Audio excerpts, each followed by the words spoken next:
First of all मैंने last lecture में पढ़ा है कि एसी क्या है, डीसी करंट क्या है। ठीक है, एसी करंट है जो कि अल्टरनेट करंट को हमने नाम दिया एसी करंट, और डीसी यानी कि डायरेक्ट करंट। खास करके हमारे घर पे जो है वो अल्टरनेट करंट जो है वो यूज होता है बड़े बड़े इंस्ट्रूमेंट में। ठीक है, just a second.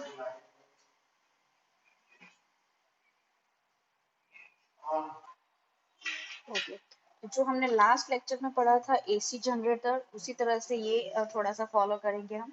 We have so far considered direct current DC sources and circuits with DC sources. These currents do not change direction with time. DC current मतलब टाइम के रिस्पेक्ट में वो चेंज नहीं होते। पहले मैंने आपको जो दिखाया कि एक कंडक्टर है, उस तरह से उसको आप बैटरी से कनेक्ट कर दो, कोई भी एक नॉर्मल बैटरी से, तो यहाँ से करंट निकलेगा और यहाँ से वो एकदम से सर्कुलर मोशन करते रहेगा करंट। वहां पे टाइम के रिस्पेक्ट में करंट की डायरेक्शन चेंज होने वाली नहीं है, वो डायरेक्ट करंट है। But voltages and current that vary with time are very common. The electric mains supply in our homes and offices is a voltage that varies like a sine function with time. Last lecture में हमने जो पढ़ा, last lecture में last lecture में हमने पढ़ा कि वो साइन के साथ वो जो है वो चेंज हो रहे है ना। हमने डेरिवेटिव करके हमने देखा कि कॉस, पहले तो कॉस था जिसको हमने बी ए कॉस ओमेगा टी, थीटा के जगह पे हमने ओमेगा टी रखा था। देन आफ्टर उसका हमने डिफरेंसेस किया, तो वो कॉस का डिफरेंसेस हो जाता है माइनस साइन, माइनस माइनस इसके थ्रू कैंसिल हो गए, तो साइन के रिस्पेक्ट में वो चेंज हो रहा है। ठीक है, साइन के रिस्पेक्ट में वो सब कुछ चेंज हो रहा है। Okay, and such voltage is called alternating voltage. मैंने कहा ना कि हमारे घर में जो है वो एसी वोल्टेज, एसी करंट वाले ही खास करके यूज होते हैं। And the current driven by it in a circuit is called alternating current. जो करंट फ्लो होता है उसमें, उस करंट को बोलेंगे alternating current. Today, most of the electric devices we use require AC voltage.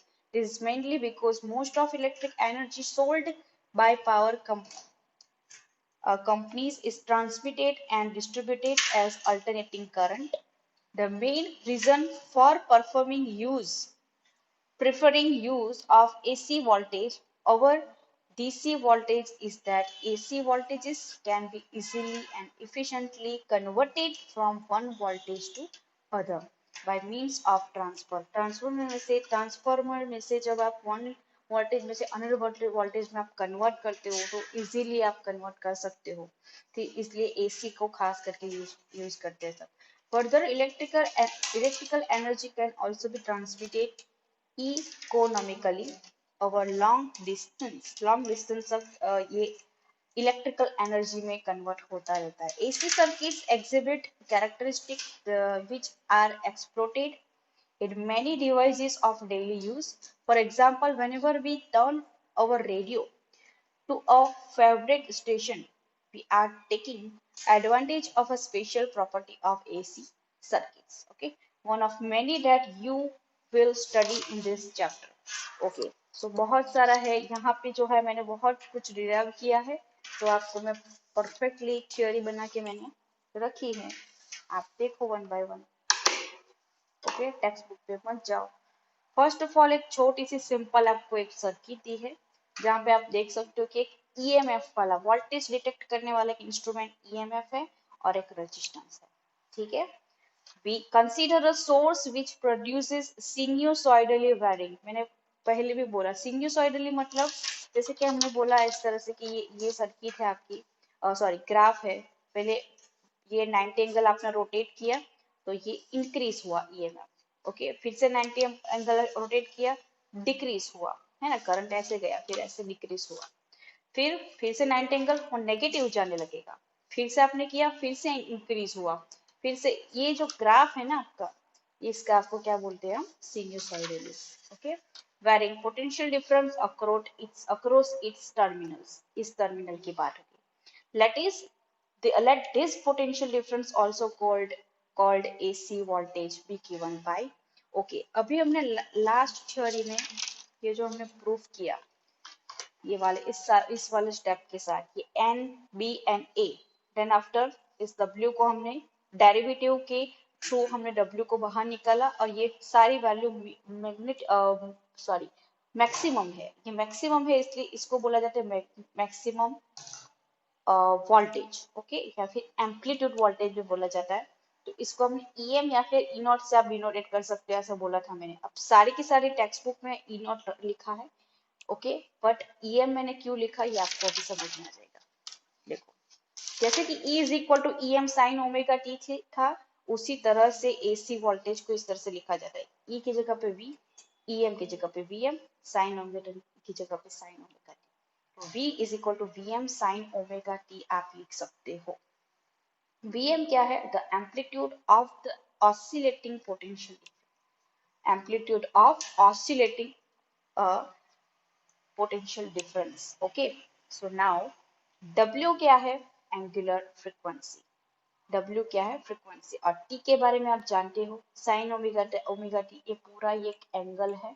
Vm आपको पता चल गया जो अभी हमने डिनोटेट किया, और W है angular frequency, not velocity, angular frequency है, ठीक है।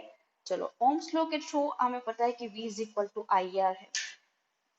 सो V की जगह पे मैंने रख दिया Vm साइन ओमेगा टी, और आई आर की जगह पे आई आर रखा। देखो ध्यान देना, हाँ, अभी I को मैंने एज इट इज रखा, Vm sign omega T, R नीचे आ गया बिकॉज I इंटू R है तो R नीचे आ गया, Vm upon R sign omega T. ये R जो है ना कांस्टेंट है, कभी भी आप आगे जाओगे R कांस्टेंट ही रहेगा।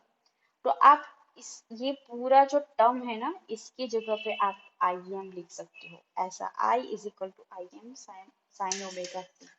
तो आपको क्या वैल्यू मिली, आप क्लियरली देखो कि इसकी जगह पे हमने क्या रखा, आई एम, यानी कि I M is equal to V M upon R हो सकता है। तो ये सब कुछ सेम हो गया, E is equal to E M sine omega T, V is equal to V M sine omega T, and I is equal to I M sine omega T. But I M is equal to हमने क्या रखा, V M upon are, और इस वाले current को क्या बोला जाता है, current amplitude. Clear Nabila? Current amplitude. First of all आगे के लेक्चर में हमने पढ़ा था E is equal to E M sine omega T, उसके अकॉर्डिंग हमने लिखा V is equal to V M sine omega T. Then after हमने ओम्स लॉ अप्लाई किया, V is equal to I R, okay. और हमने क्या किया, I को कॉमन रखा, सब्जेक्ट रखा, V M sine omega T upon R किया। वी एम अपॉन आर जो है वो इज नथिंग बट क्या है, आई एम है। तो आई M is a current amplitude. आया समझ में नबीला? कितना समझ में आया?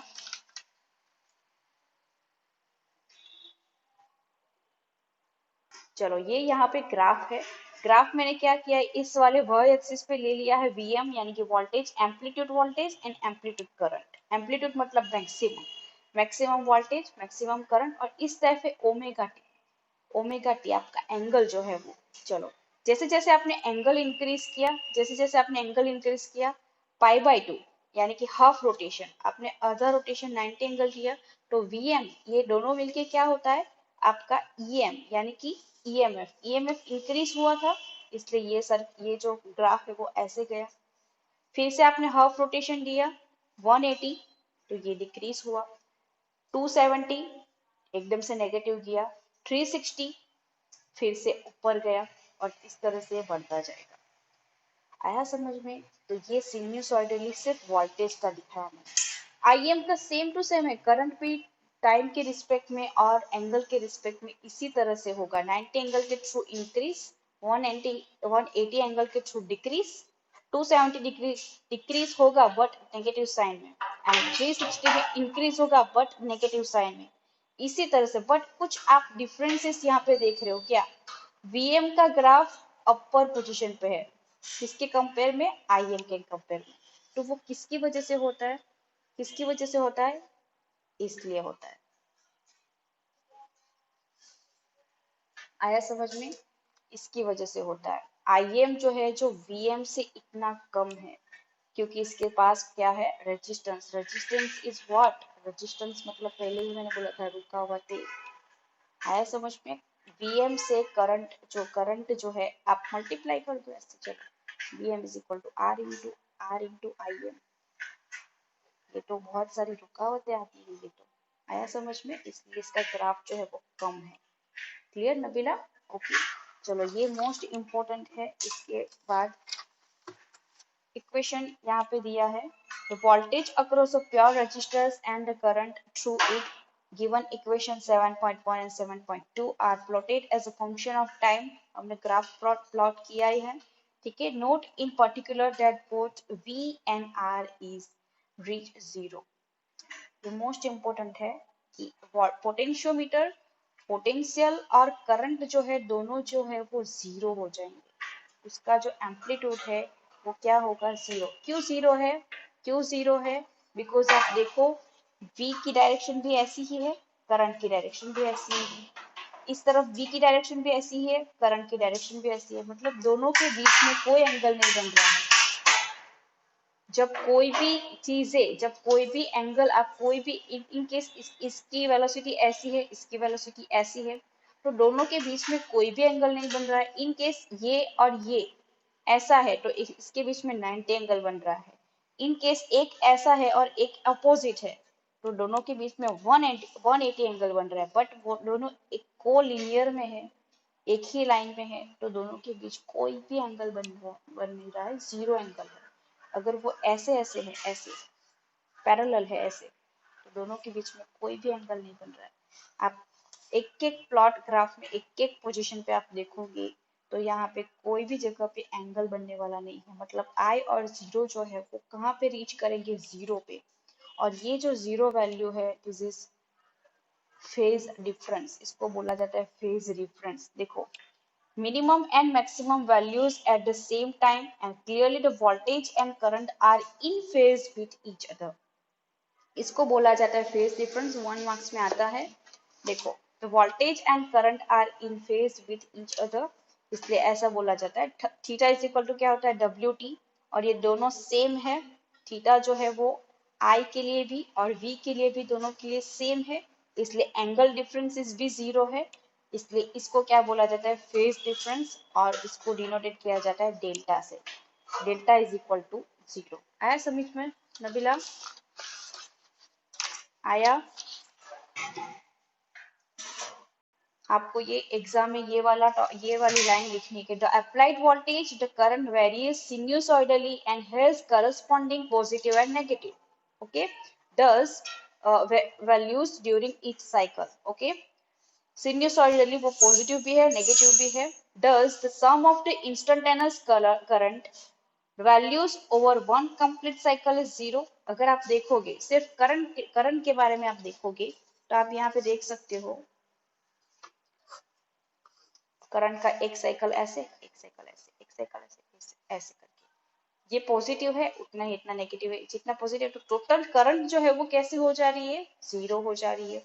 आया समझ में? तो cycle is zero and other average current is zero. Okay, but does not mean that the average power consumed is zero। Power जो है वो जीरो नहीं होता, that there is no dissipation of electrical energy. आप आपके घर पे भी एसी ही सोर्स यूज होते हैं, एसी वोल्टेज हर जगह पे होते हैं, एसी जनरेटर्स नहीं होते, बट एसी सप्लाई ही होती है सबके घरों में। तो क्या आपके घरों में भी करंट जीरो है? यस, एवरेज करंट जीरो है। क्या आपके घर पे पावर नहीं है? है पावर, बिल आता है, आता है बिल, तो वो कहाँ से आता है? अगर करंट जीरो है तो ये पावर आया कैसे, तो वो हम देखेंगे। करंट जीरो है तो पावर आया कैसे, वो हम देखेंगे धीरे धीरे। ओके, देखो यहाँ पे अगर आप देखोगे तो पावर आंसर जो है वो जीरो ही आएगा, पावर का आंसर है वो जीरो ही आएगा। बट थोड़ा सा पावर है जिसकी वजह से आपके घर पे बिल आता है, तो थोड़ा धीरे धीरे हम देखेंगे। देखो, थोड़ा मैथमेटिक्स है, आप कंफ्यूज मत होना, मैं आपको ट्राई करूंगी समझाने की, ठीक है। अभी अगर आप समझेंगे ना तो उसके बाद जो है वो बहुत डिफिकल्ट आने वाला है, तो आप उसमें थोड़ा सा अच्छा रहेगा अगर आप अभी समझोगे तो।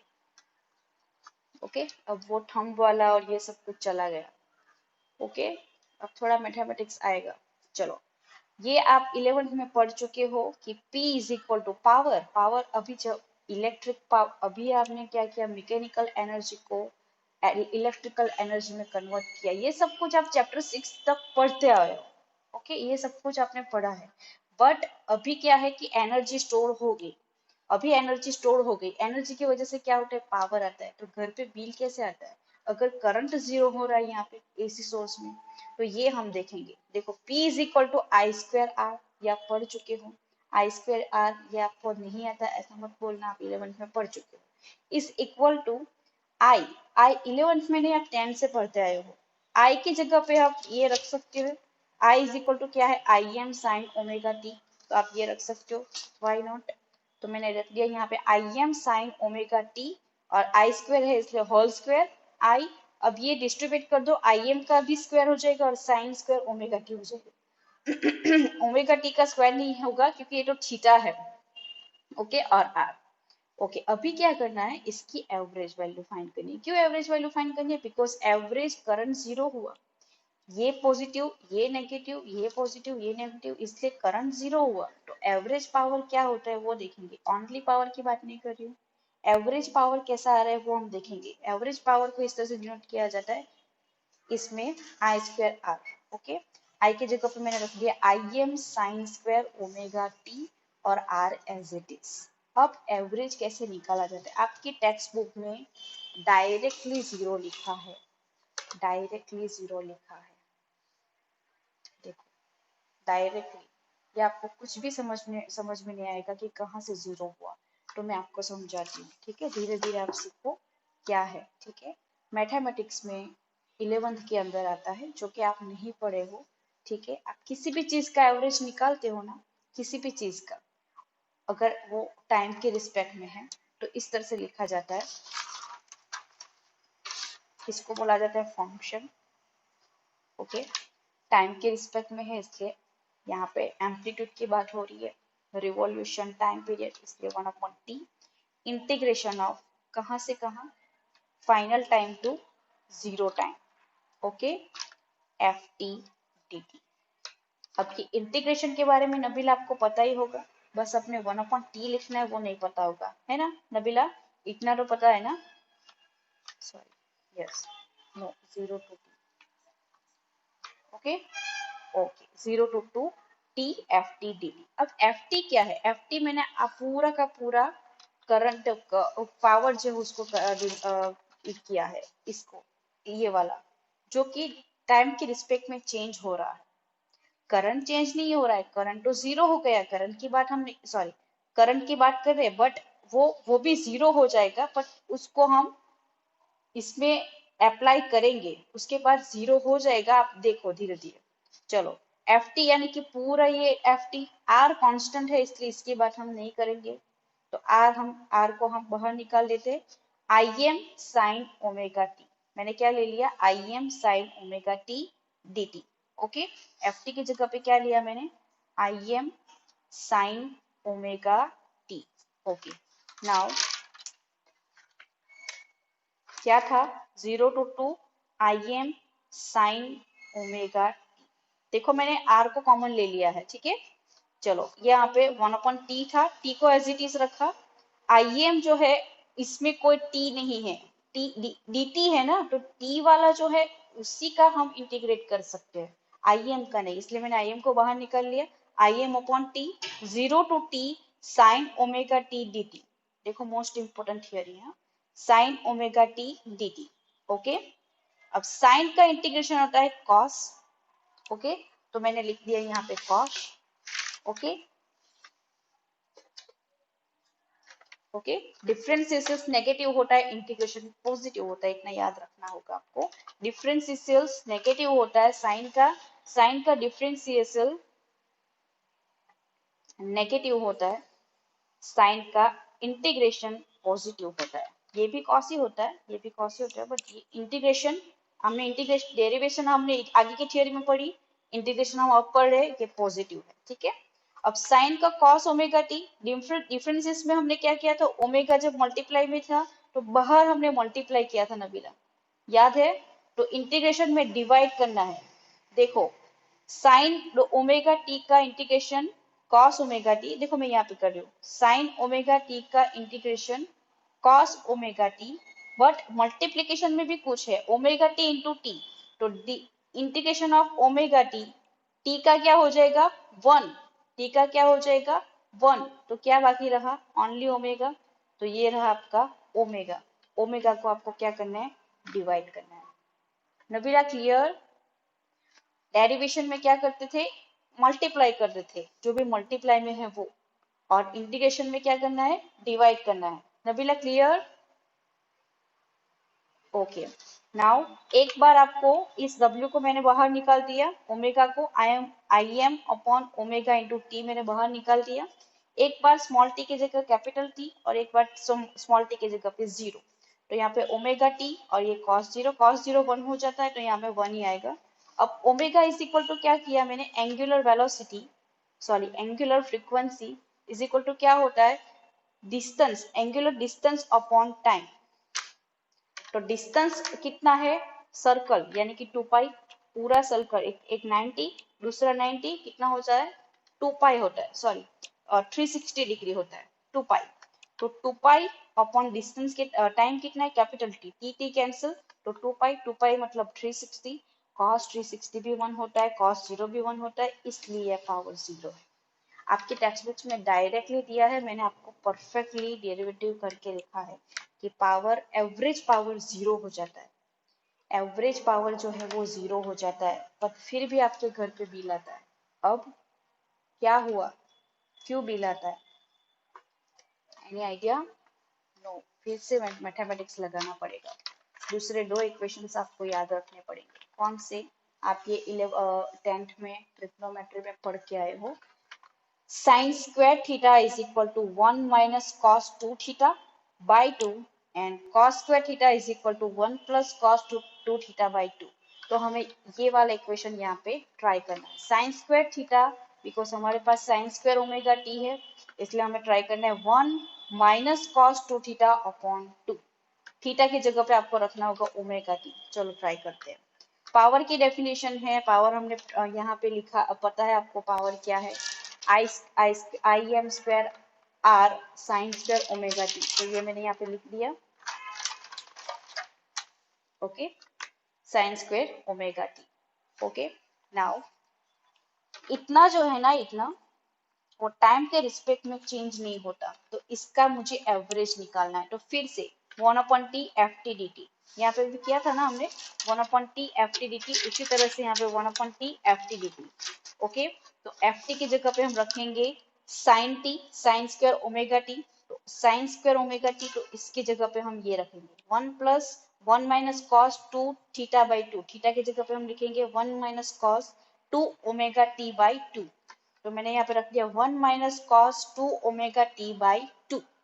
ओके नबीला, आया समझ में? ये सिर्फ इक्वेशन ट्राई किया है, थीटा की जगह पे मैंने क्या रखा है omega T. Clear Nabeela? Okay, so यहाँ तक समझ में आ गया आपको कि ये किस तरह से किया है मैंने, टी टेंस टू जीरो और ये सब कुछ। ओके नबीला, यहाँ तक क्लियर? ये पूरा क्लियर हुआ?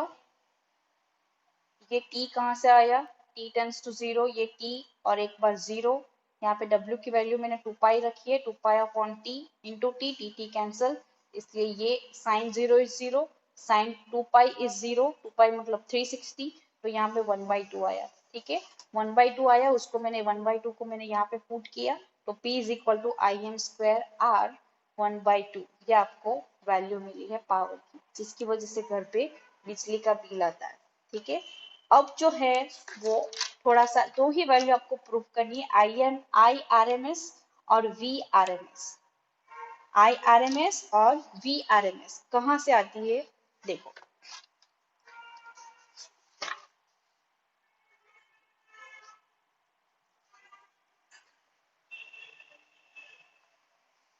एसी पावर का हमने इक्वेशन हम अभी प्रूव किया I M square R upon 2, और डीसी पावर का प्रूव किया आई स्क्वायर आर, अगर दोनों को हम इक्वल करेंगे तो आप देखो कि आर तो आर है ही, यहाँ सिर्फ आई एम आई की जगह पे है यहाँ पे आई एम अपॉन 2, आई ये आई स्क्वायर की जगह पे है आई स्क्वायर एम अपॉन 2, अगर इस स्क्वायर को मैं यहाँ पे दे दूं तो ये इस साइड पे रूट हो जाएगा, ठीक है, तो ये आई स्क्वायर एम अपॉन 2, स्क्वायर से रूट ऊपर का तो कैंसिल हो जाएगा, इसलिए ये आई एम है, बट नीचे का हो जाएगा √2, इसलिए I is equal to normal normal I, DC का I is equal to AC का आई एम अपॉन √2 है।